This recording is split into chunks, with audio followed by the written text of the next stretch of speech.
Nemo. And the pitch is just another note of congratulations to the cohort 3. We've been working with them here at FedTech on and off for about 2 years now, and really cool to see how far they've come, really turning kind of core technical, deep, what we would consider deep tech discoveries into meaningful, actionable business plans, right, that can get out to impact the market.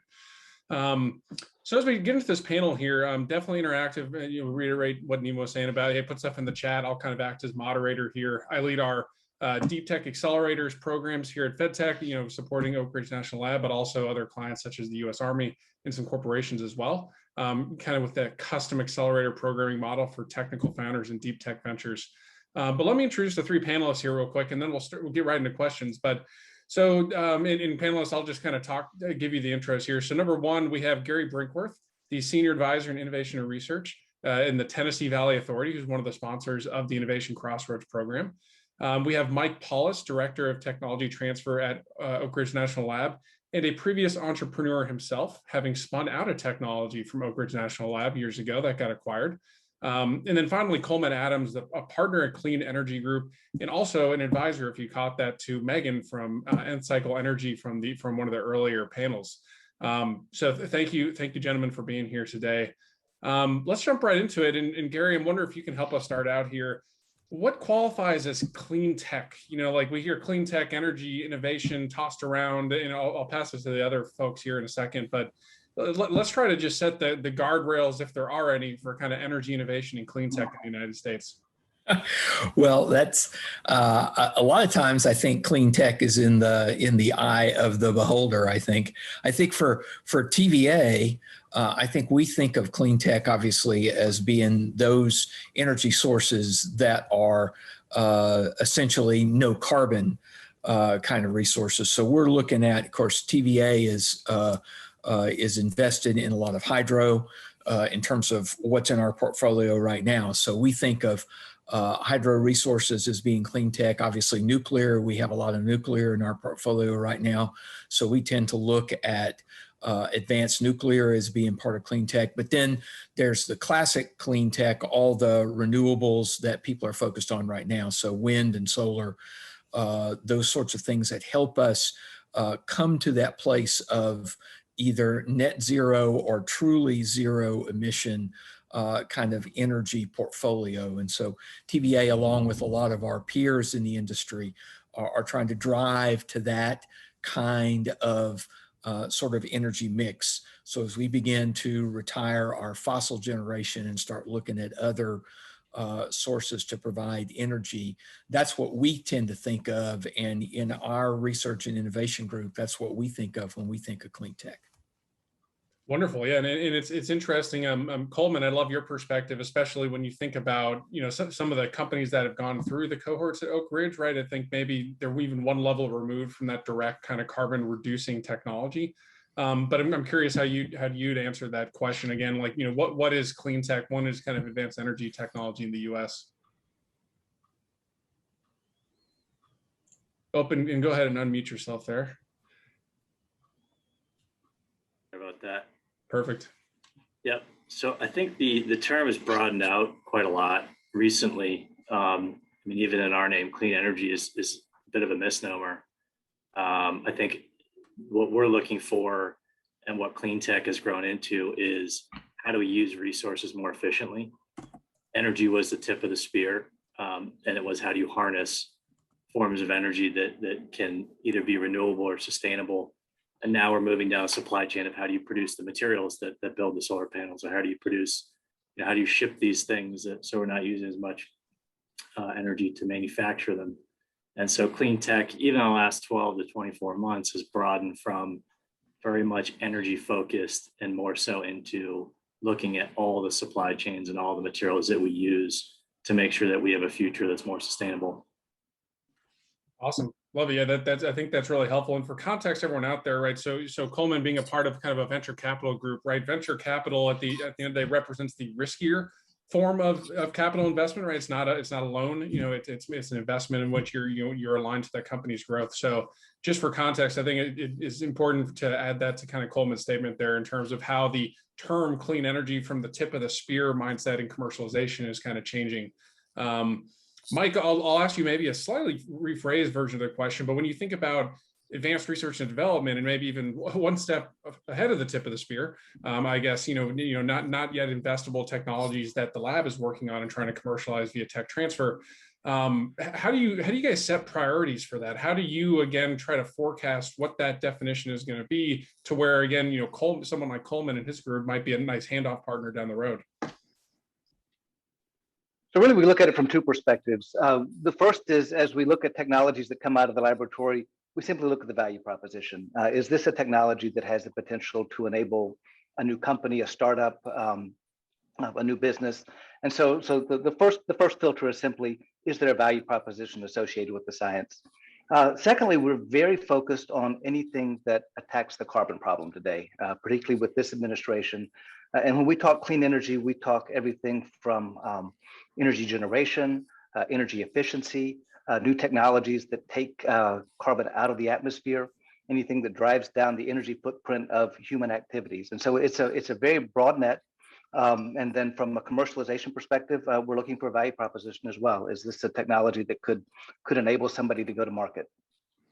Yeah, wonderful. Yeah, I think very, very helpful definitions. And as people in the audience may be aware, right, a big driver a lot of times of priorities for tech commercialization is the U.S. government, and been lots of news announced about future investment in clean energy and energy technology. So I think thanks panelists for kind of help us set the kind of guardrails for what exactly is clean tech and energy related innovation. I'm wondering if we pivot a little bit and you think about the matrix of stakeholders that are involved in kind of advanced technology commercialization within clean tech, a lot of variables, right? You have the financial piece, that kind of Coleman represents with that financial capital. You have the human capital piece, talented scientists, engineers who are looking to commercialize or join those teams. You have enormous, national labs that Mike represents here. And then you even have kind of the local stakeholders, and potential customers, pilot partners that Gary represents. Coleman, I'll pass it back to you. Any thoughts on kind of what the tallest pole in the tent? Again, say the United States, we're going all in on clean tech, energy tech. Which one of those pillars that needs to be juiced up or is really looking to kind of be disrupted and changed as we think of really contributing to next generation energy commercialization? Yeah, I think it's a very interesting question, and part of it is maybe an evolution of capital markets in general. I mean, this is a broad generalization, but one of the things that's tricky about clean tech is you have sort of two unique risks. One is, does the technology work? Does the science make sense? And the second being, is there someone out there that's going to buy it? Is there a market that they can access? And the first part usually gets solved first, which is, does the tech work? Is the science good? And that typically needs to be money that maybe has a different risk appetite than private capital. And so that's where federal programs come in. This is where the SBIR comes in to get the tech to a point where they can point to a market and say, hey, we think we can access this market with what we know right now. And so more programs dedicated to sort of earlier applications of science and technology are fantastic. And then, as one of the things that Innovation Crossroads is doing, and we heard some of the entrepreneurs say earlier, is the funding gaps that are present today that need additional support to get these entrepreneurs to the point where they have some financial sustainability. There's still a couple pitfalls that need to be filled in, but I think for the most part, the attention's great. The programs are getting stood up, like Innovation Crossroads, are phenomenal. And I think it's the next evolution of where we can take technology and how quickly we can scale these things. Interesting. Yeah. I mean, I'm wondering, Gary, if you could maybe speak to the role of an entity similar to Tennessee Valley Authority, again, kind of a local, and even for the audience might be helpful, just a quick kind of, what is TVA? What's their mission? What do they do? And then would love to hear, again, where does it fit in that kind of, technology commercialization ecosystem?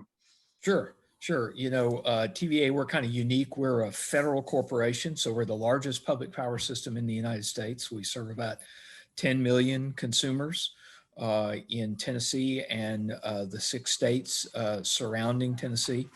And we do that mostly through local power companies that are also public power systems. So we're essentially a generator and transmitter of electricity. Our local power companies are the ones that serve retail customers in terms of local communities. And so we're sort of part of a public power ecosystem here in the Tennessee Valley. And so one of the things that we're trying to do is to help our local utilities and their local communities think differently about how energy ought to be produced and delivered, how customers are going to be using energy in the future. What kind of ways can that whole process be improved and streamlined? What are customers' expectations going to be in the future? And that's where innovation, and particularly programs like Innovation Crossroads, get to be so important for us, because in a lot of cases, a large utility like TVA or any of our peers around the country, we do fundamental research. We try our best to think outside the box. A lot of times we get our dinosaur tail stuck in the door, honestly, because we've been at this a long time. We know how to do the fundamental blocking and tackling of making electricity and getting it out to consumers. We're not always good at cracking the nut on the creative ways to get out there on the edge and meet consumers where they are in terms of the new ideas they're having, the creative ways to use our product to make their lives simpler, to sort of push the envelope a little bit. And that's where Innovation Crossroads really helps us a lot, to help us to think differently, to move in maybe a different direction, to put things together in a little bit different way. And so it's been very good for us to support the Innovation Crossroads program, not only in the sort of the area of mentoring and advising these innovators in terms of how the energy system works and what some of our challenges are, but then to hear them think about how to solve some of our problems and have our very smart technical people go, we didn't think about coming at it this way. And so, bringing that alternate view of the problem and alternate view of the solution then into play has really been important for us. It's helped us think about other problems that we could solve different ways. And so it's really brought a lot of help to us. And we think we've brought some help to the innovators, along with supporting the Crossroads program and making them able to support more innovators as they've gone into additional cohorts there at the lab. We've been a long time supporter of the lab. And so this is just another way that we have tried to help them out. Wonderful. Yeah, interesting. I think it's definitely not an obvious. I think most people don't envision, places like TVA existing, or in their, normal, when you go Google the total addressable market for technology, right? It's kind of an interesting niche partner that, as you were alluding to, has a lot of benefits. To shift gears a little bit more, I think kind of the role of the entrepreneur, Gary, you kind of alluded to, it's, maybe a non-intuitive, is help organizations like TVA think a little bit differently about how they're solving problems, right? Which is the core thesis of any entrepreneur, right? Is make a business, have a business model, make money. But Mike, I'm curious if you could, comment a little bit on, what is the role of the entrepreneur outside of the obvious stuff, building a business, right? He's, again, from the context of venture capital, national labs, local partners like TVA, federal partners, even organizations like FedTech, we learn from our entrepreneurs. So I wonder if you could kind of expand on that, Mike. What are some of the secondary and tertiary things that entrepreneurs kind of have on their shoulders?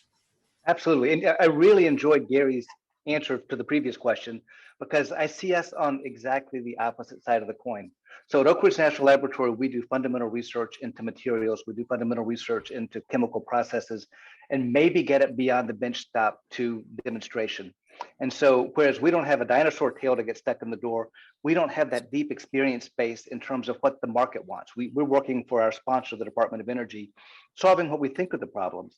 And we find that these entrepreneurs that come to work with us and then do a deep dive into the market opportunity, that are serious about creating a company and taking the technologies that they advanced at the laboratory and taking it to market and then making a successful company with it.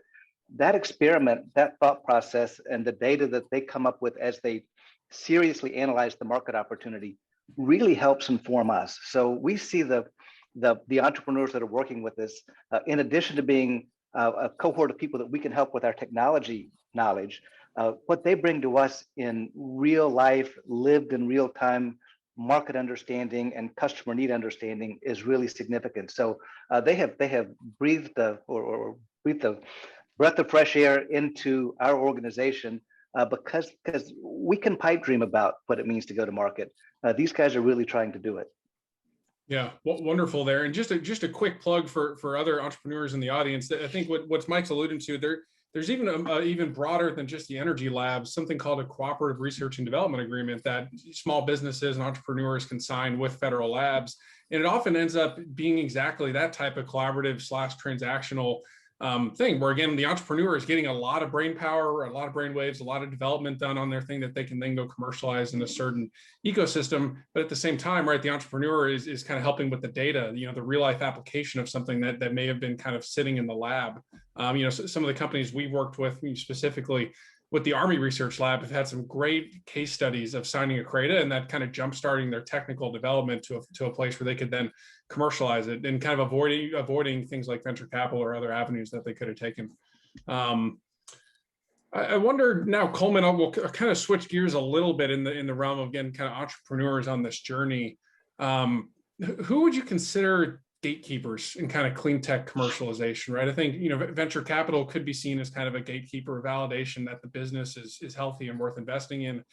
Anything else come to mind when you think about gatekeepers for entrepreneurs trying to break into clean tech? Yeah, I think, where you fund your company is always going to be a gatekeeper, and that is private money. That's, how much access you have to non-dilutive funding. Some companies struggle to get non-dilutive funding because they maybe don't understand how to go about it. Maybe they're not a good fit. For whatever reason is, every entrepreneur has to figure out how they're going to fund their company. I think one of the attributes to think about, and this pertains especially to Innovation Crossroads, as you're coming out of it, as you're trying to find where your solution fits in the market, it might be a great solution, but there's always gatekeepers in the market. There's always consolidations of companies that pretty much own access to the customer. And those are elements that you have to figure out early on and say, is my thing so good that they have to buy it? Or am I going to have to convince them to let me into this market? Or on the flip side, if it's a little more open and there's a lot of competition, how do you stand out? And so I think one of the most important elements of a young early entrepreneur is being very honest about who maintains access to the market you want to go into. And as you're building your hammer, making sure you can connect with a nail. So you don't end up with something that's just sitting on the shelf, or you don't get the value out of it that you put in. So I think Innovation Crossroads and some of the partners here are uniquely adept at making sure that there is that access, and that once you leave here and begin to scale, you will have opportunity to do pilots and you will have customers that are willing to buy. Yeah. Yeah, I think that is such an interesting, I think more a psychoanalytical concept that we deal with all the time working with entrepreneurs, especially technical founders, to kind of change your mindset to where success is validated by someone paying for it. And I mean, and Mike can probably add to this, but the national labs operate like that as well. It's not like they're just given hordes of cash, right? They're working to justify what they do, right? They said their sponsors, the Department of Energy. But that is kind of the fabric of the United States, how we operate here is that the validation of someone paying for something is kind of the end all be all gatekeeper, and framing yourself in a value proposition versus, hey, this is the coolest technology I've ever done. I'm a PhD researcher and I'm so excited by it, right? At the end of the day, the validation of the dollars flowing in is not going to resonate with that. As we kind of get down to the last, and Coleman, thank you for sharing that. I think as we get down to the last few minutes here, I want to pivot a little bit more to kind of this, East Tennessee regional ecosystem and kind of the value, especially in this virtual, COVID world. And luckily things are changing here. It's easy, I think, to forget the value of the local ecosystem when we can Zoom with anybody anywhere in the world pretty immediately, and people take that the same as a business trip. What used to be more of an investment. But Gary, I'm wondering if you could comment a little bit on what's really changed in the last few years, right? I like adding context to this. It's 2021, June 2021. Why is that Eastern Tennessee innovation ecosystem, that community of technology kind of hubbed with Oak Ridge National Lab? Why is now the time for entrepreneurs to look into this program or reach out to the lab to partner on SBIRs, to reach out to you, Gary? Why is now the time for energy innovation in East Tennessee? Well, I think it's because we've begun to really get traction in a couple of key ways between the partners, the fundamental partners here in East Tennessee, between the lab, TVA, the University of Tennessee. Those three big players in East Tennessee have really come together over the last couple of years to start trying to work more closely together to think about innovation and to try and create that ecosystem, as you just said, that's going to try and make the environment a little bit more hospitable and a little bit more conducive to having innovators come in and help us think about how to solve these challenging problems and then hopefully stay in the East Tennessee area and help us build that, that kind of economy that's going to make things happen. I think Innovation Crossroads is a testament to that over the last few years. That we've seen these innovators come and stick around, and some of the very unique solutions that they're working on. We heard some of that from the early comments from the alumni at the beginning of this event today, and then you're hearing the pitches today. I think TVA has been involved in some of that work in an unusual way. I think that TVA and the lab especially have been looking into some things around decarbonization and some of the strategy that our industry is looking at. This morning, in fact, we just made another announcement about an additional way that we're going to encourage more entrepreneurs and innovators. A new TechStars program is going to launch here in East Tennessee with applications starting in the summer, and the TechStars incubator will start next year, looking at some unique, innovative industries of the future, kind of. So I think there's a lot of momentum starting up right now, and I think Mike can probably speak to that too from the lab's perspective. There's just I think there's been a confluence of work that we've been doing over the last couple of years that are positioning us, I think, very uniquely to have I think, a breakout moment between the success of Crossroads and these other things that are starting to come together. Love it. Great, yeah, great comment there. And as we transition the last few minutes here, I'll tee it up maybe to Coleman and then to Mike. There's a question here in the chat about, can I engage? Am I, technical founders, obviously you're kind of the bread and butter of the Innovation Crossroads program. What are you looking for if you had a magic wand, that entrepreneur walking in the door to join Innovation Crossroads, join the local ecosystem? Coleman, what's that entrepreneur look like? Yeah, it's a great question. It is very technically heavy for this program, but that's not to say that folks with more commercial background can't find something they're interested in and prove the merits of it. I think looking at an entrepreneur, having a little bit of experience goes a long way in getting the most value out of Innovation Crossroads. I think you saw that from some of the entrepreneurs that, you can't ignore the nuts and bolts of running a company. That's really important as a launching point. I don't know if there's a definitive archetype. I think the typical archetype has been sort of a year or two out of PhD, maybe even less, and something in a hard science. I know Mike and Dan and others at Oak Ridge are trying to shift that a little bit to make it a little more, business friendly or commercial friendly. So I would say that definition's evolving some. But from my perspective, sitting at the end of it, looking to invest in companies, we want to see entrepreneurs that can learn and grow quickly, whatever their base experience is.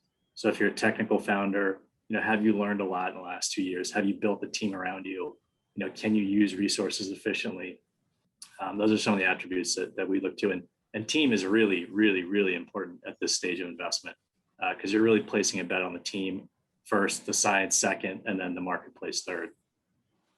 Yeah, what wonderful there. And just a quick, I think, again, shout out for anyone in the audience that wants to engage. Again, these companies are growing, right? So even if you're not that technical founder, feel free to reach out to any of us, especially at FedTech years, we help them grow their companies, because you could be the second hire, the third hire, you could be part-time support, right? There's a lot of creativity in how you grow a business. And I think there's definitely room for anyone. Just reiterating kind of Coleman's, I think, a good mental philosophy of willingness to learn and adapt quickly, right? That's kind of a core fundamental trait. A lot of different ways to execute that, but of most entrepreneurs is the ability to learn and adapt. So Mike, I'll turn it over to you though, kind of representing the lab and some of the tech commercialization efforts. And you've been an entrepreneur yourself. Successful entrepreneurship, commercializing deep tech. What's that ideal entrepreneur look like? Anything to add there? So I think Coleman did a really nice job describing what we're looking for. There are a couple of filters. The first is the company aligned with something that our sponsors are interested in? So Department of Energy, particularly Advanced Manufacturing Office, more recently Building Technology, and the interest of TVA. So there's a filter. Can we find your company's vision in the activities that are represented by these sponsors? Secondly, does it take advantage of a unique capability of the laboratory? We have things that nobody else in the world can do, and we really want to try to match companies with our unique capabilities so they can get the most bang for the buck. Once you've hit those couple of filters, the third filter being, to some extent, do we see a market opportunity? When they're finished, do we believe that there will be companies that want to take this technology on commercially? So once we've hit those filters, we really care about the researcher or the innovator. We're looking at that entrepreneur. We're looking at the passion. We're looking at the level of effort they've put into understanding their market, the level of effort they've put into planning their business plan. So it's that passion, energy, and expertise that it's intangible that you look for in these innovators that you hope we can bring in and be part of the Innovation Crossroads community and make the whole operation stronger.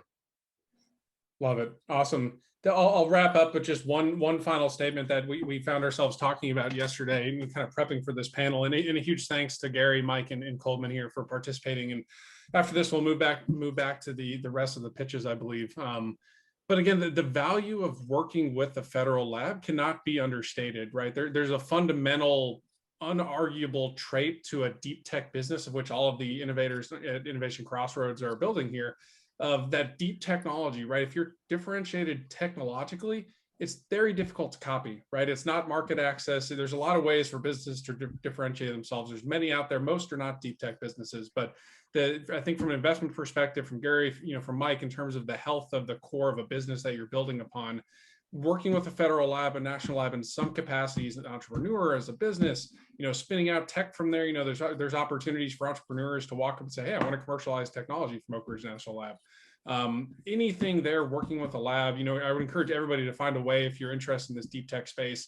It's such a powerful seed to really start a business from. And one of the things that kept coming up in all of our conversations is here, a big thanks to, Oak Ridge National Lab for sponsoring the most of this program, and working with us, working with all the partners here, really not possible without kind of that technical validation and leadership there from the lab. So we'll wrap up with that. I'll hand it back to Nima here. And again, big thank you to all the panelists here.